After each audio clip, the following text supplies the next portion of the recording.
George Galloway. Madam Deputy Speaker, I congratulate my successor as the Member of Parliament for the most educated place in Britain. Hello everybody, hope you are well. Plenty of reactions, lot of criticism to the video that we have shared of George Galloway about his second speech in the Parliament since being elected from Rochdale constituency.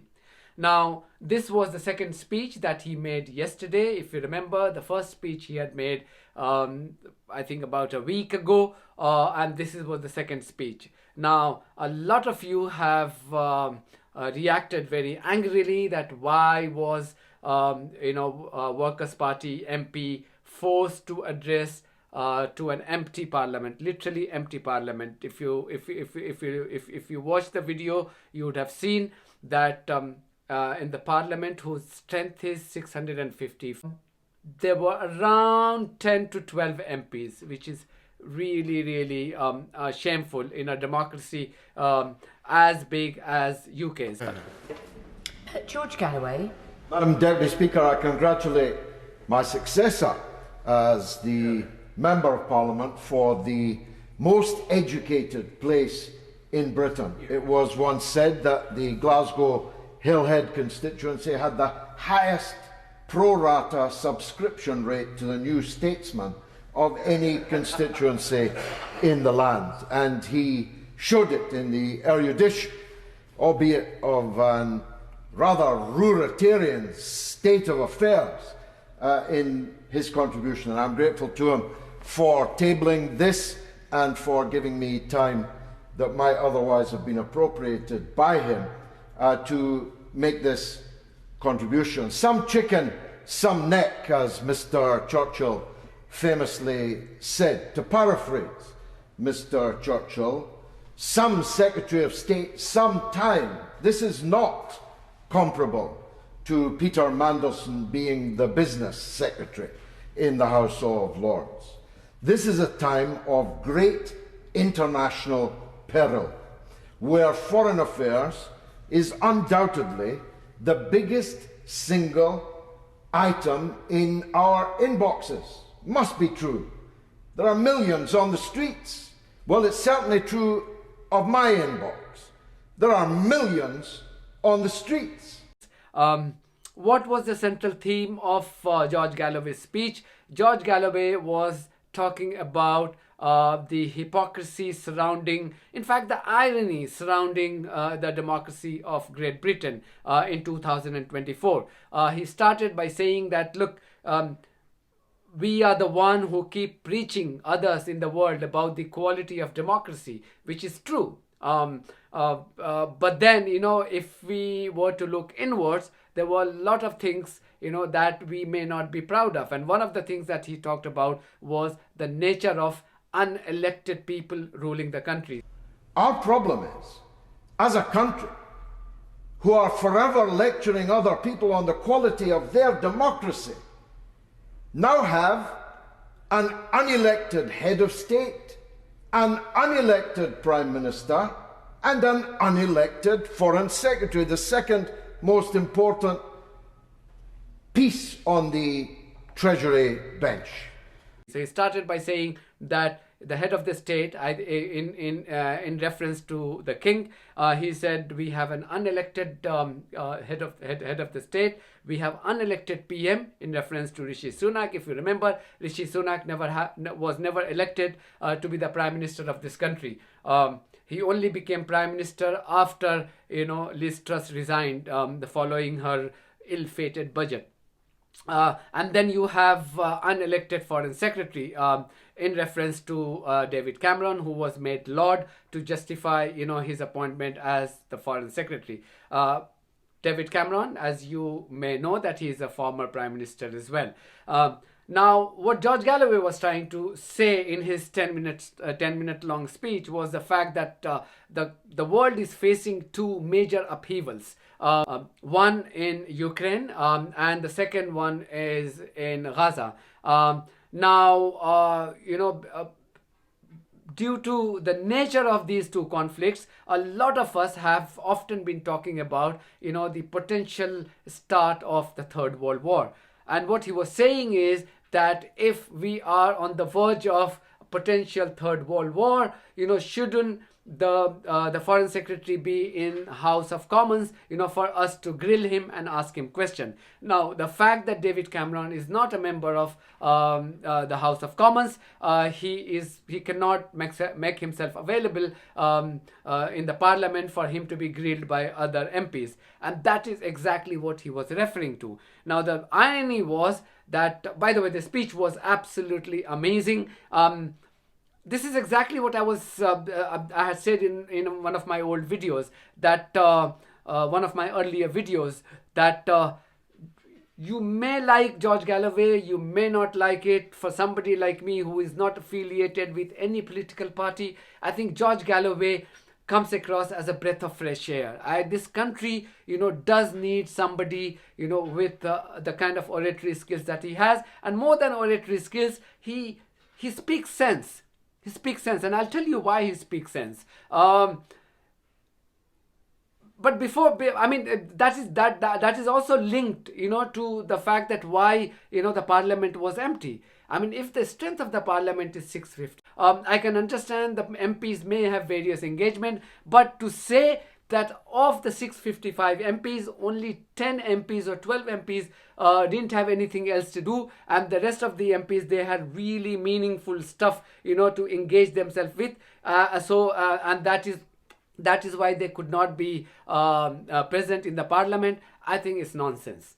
It's nonsense. I have seen the functioning of an MP from very close quarter. I have known lots of MPs and ministers in this country, for a long time. I have even played cricket with some of them. And I can tell you that, no amount of engagement can stop them from being in the Parliament to be part of a meaningful, speech that is being delivered. He was talking about something that affects all of us. Why wouldn't we know? Why wouldn't we know whether, due to the actions of these politicians, we are going to be impacted? There's already a conversation around, mandatory army service, conscription. Why should we not ask our parliamentarians, through our elected MPs, why should we not ask the ministers, to know the rationale behind such idiotic move? And we can only do that if the ministers concerned are present in the Parliament. So whilst I can understand that these ministers or MPs may have their engagements and they may not be present in the Parliament all throughout the day, clearly each parties can find mechanism to make sure that the certain proportion of the total strength of their MPs have to be in the Parliament for as long as Parliament is functioning. Can you imagine? These MPs, on an average, they are earning more than £100,000 a year. Now, that is almost like 4 to 5 times more than this average salary of you and I get in the country. Only recently, they themselves awarded more than 5.5% pay hike. Now, which is way above the inflation. How many of you have the luxury of, living that kind of life? That you are getting £100,000, that doesn't include expenses. And if you are a prime minister and leader of the opposition, we are talking about close to £150,000. And again, that doesn't include expenses. And what in return we expect, from them is to be present in Parliament so that the functioning of Parliament can become meaningful.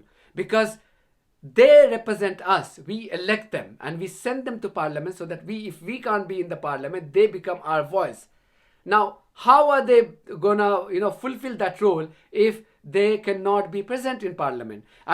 If you look at the total cost of how much money is paid on both the salary and the expenses on the collective strength of the parliamentarians, you will see, how expensive it is to run every second of the parliamentary business.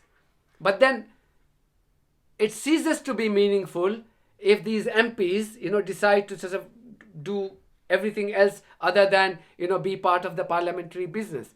So I think I totally understand with the general anger of most of you as to why George Galloway was forced to address to an empty, sort of parliament. But then there isn't a quick fix solution here.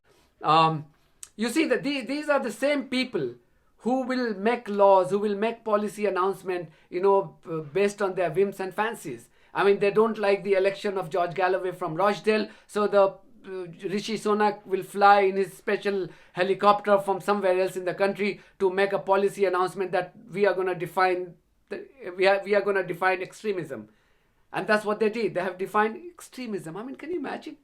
I mean, that's how brazen, they have become. So it's really important that we, when system has become so corrupt, you can say, we need more people like George Galloway to come and make the speech without even caring to sound politically correct. Because the root problem is there. You cannot be politically correct. I'll give you one example. You remember in 2021, I think in 2021, suddenly we were told that the petrol prices or the diesel prices are going to increase because of the shortage of lorry drivers. At that time, there was no upheaval, there was no change in international crude market. Now, on an average, I remember we used to pay around £1.29 or £1.30 for 1 litre of petrol. Now, international market, the crude price was about $75 per barrel. Now, today, the price shot because then the Ukraine war happened and whatnot and various other international, pressure. The prices shot to close to £2. Now, the international crude prices have come back to where it was. But the prices that you and I pay at the petrol station hasn't come back to. Why? Surely the government is capable of, making sure that these people are not profiting, from our misery. On an average, it's given that, you earn 6 pence per litre. But we were told and we knew that, these companies have been, making a profit of 19 to 20 pence per litre. Now, whose job is to ensure that that doesn't happen? And that then has a trickle-down impact on the inflation because it makes everything expensive. Because if the petrol and diesel are expensive, then all the essential commodities that you and I buy, that also become expensive. Because you need petrol and diesel to transport these items. Now, whose job is to ensure that these companies are not charging exorbitant amount of money on hapless customers like you and I?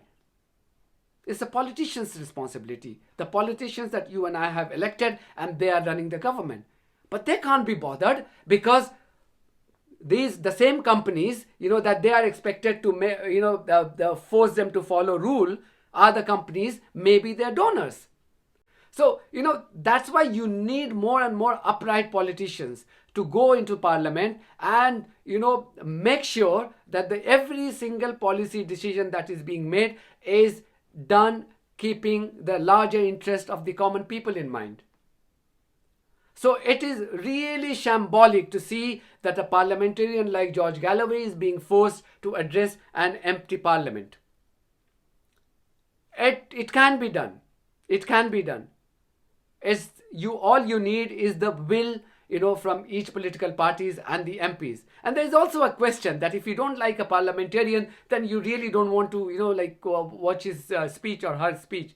That's also shameful, if that is the case. So whichever way you look at it, I think the development of yesterday is indeed very, very poor test. Thank you very much. God bless you all. And if you haven't subscribed to our channel, please do so. That is one of the many ways that you can support an independent journalism. God bless you all.